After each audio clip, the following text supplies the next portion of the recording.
मेरी छोटी बहन बहुत ही प्यारी दीप्ति गोरा जी,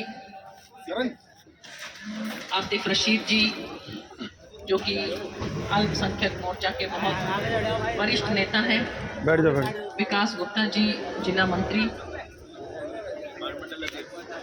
विकास गुप्ता जी मंडल अध्यक्ष, खुशीपाल जी जिला मंत्री और इंदौरिया जी, आप लोगों के समक्ष बहुत अच्छा अभी जो अपना भजन रख रहे थे, ऐसी हमारी भजन मंडली, सम्मानित मंच और मेरे समक्ष बैठे हुए मान सम्मान के योग्य मेरे बड़े बुजुर्गों, माताओं, बहनों और प्यारे भाइयों। देखिए, भारतीय जनता पार्टी ने महिलाओं का जितना सम्मान किया है, महिलाओं को जितना आगे बढ़ाया है, और चाहे वो अल्पसंख्यक वर्ग की महिलाएं हों, चाहे वो अनुसूचित वर्ग की महिलाएं हों, चाहे वो अनुसूचित जनजाति वर्ग की महिलाएं हों, आप लोगों ने देखा कि आज की तारीख में हमारी प्रथम नागरिक सबसे बड़े ओहदे पर कौन विराजमान है? आदरणीय द्रौपदी मुर्मू जी। तो ये सम्मान अगर कोई दे सकता है तो भारतीय जनता पार्टी दे सकती है।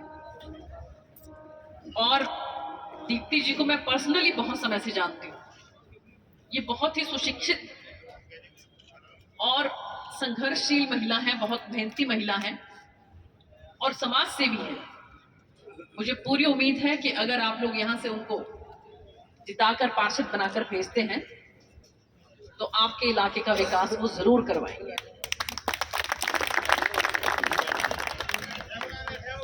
सबसे पहले अगर महिलाओं के बारे में किसी ने सोचा तो वो हमारे बाबा साहब भीमराव अंबेडकर थे।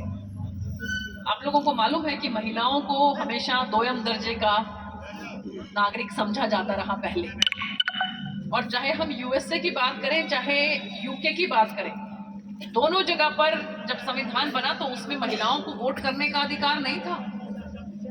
लेकिन बाबा साहब भीमराव अंबेडकर ने जब संविधान बनाया तो उसके अंदर सबसे पहले ये बात लिखी कि जो हमारी महिलाएं हैं उनको भी वोट करने का बराबर अधिकार है, उनको खड़े होने का बराबर अधिकार है। और आप लोगों ने देखा होगा कि धीरे धीरे महिलाएं जो है वो बहुत तरक्की कर रही है। तो बाबा साहब की महिलाओं के प्रति इस सोच को आगे बढ़ाने का काम अगर किसी ने किया तो हमारे आदरणीय प्रधानमंत्री श्री नरेंद्र मोदी जी ने किया। अगर मैं आप लोगों को अपना खुद का उदाहरण दूं तो मैं इनकम टैक्स में कमिश्नर थी, वहां से नौकरी छोड़ के भारतीय जनता पार्टी में आई और 2014 में मैंने भारतीय जनता पार्टी को ज्वाइन किया। विधानसभा भी लड़ा, उस समय में सिर्फ 435 वोट से मैं जीत नहीं सकी, फिर चेयरपर्सन बनी कॉरपोरेशन की, और फिर 2019 में आप सब लोगों के आशीर्वाद से सिरसा से 70 साल में पहली बार माननीय प्रधानमंत्री श्री नरेंद्र मोदी जी के नेतृत्व में कमल का फूल खिला। और एक और बात कहना चाहती हूँ कि हरियाणा के लिए कहते हैं कि वहां पर महिलाओं का सम्मान नहीं है, वहां पर खाप पंचायतें जो है वो महिलाओं को आदर नहीं करती हैं, तो ये बिल्कुल गलत बात है। मैं आप लोगों के समक्ष हूँ। हालांकि मैं इसे ये कहूँ कि मेरा सौभाग्य है या ये कहूँ कि दुर्भाग्य है कि मैं हरियाणा की एकमात्र महिला सांसद हूँ। तो सौभाग्य तो ये इसलिए है भी क्योंकि एकमात्र हूँ तो आप हाईलाइट रहते हैं कि भैया महिला सांसद है, एकमात्र महिला सांसद है। लेकिन दुर्भाग्य ये है कि अगर एक आध और हो तो थोड़ा सा दोस्ती हो जाती है, उससे कई बार गपशप हो जाती है, उससे बातचीत हो जाती है कि क्या राजनीति में क्या चल रहा है, कौन किसकी टांग कहाँ पे खींच रहा है। तो इसलिए मैं यही कहना चाहती हूँ कि भारतीय जनता पार्टी माननीय प्रधानमंत्री नरेंद्र मोदी जी के नेतृत्व में महिलाओं के लिए बहुत काम कर रही है। और अगर आप देखिए अल्पसंख्यक वर्ग में भी मैं देख रही थी कि हमारी महिलाएं जो हैं जिस तरह से संघर्षशील हैं। अभी मैं एक और कार्यक्रम में थी, वहां पर समीना रजा जो है वहां की प्रत्याशी थी, उनके पति भी बिल्कुल जिस तरह से हमारे हितेन भाई जो है हमारी बहन के साथ कंधे से कंधा मिलाकर चल रहे हैं कि जहां पर पति पत्नी दोनों शिद्दत के साथ किसी काम में लगते हैं, मेहनत करते हैं, तो वहां पर सफलता जो है वो अवश्यंभावी है, कोई रोक नहीं सकता वहां पर।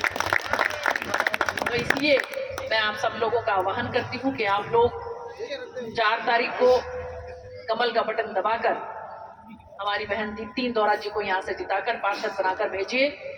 और छोटी है, मेरे से इतना हक रखती हूँ मैं कि अगर कुछ काम नहीं करेंगे तो इनका कान भी खींच सकती हूँ। तो मैं पूरा उम्मीद करती हूँ कि आप लोग यहाँ से इनको जिताकर पार्षद बनाकर भेजेंगे। इन्हीं शब्दों के साथ बहुत बहुत धन्यवाद। जय हिंद, जय भारत।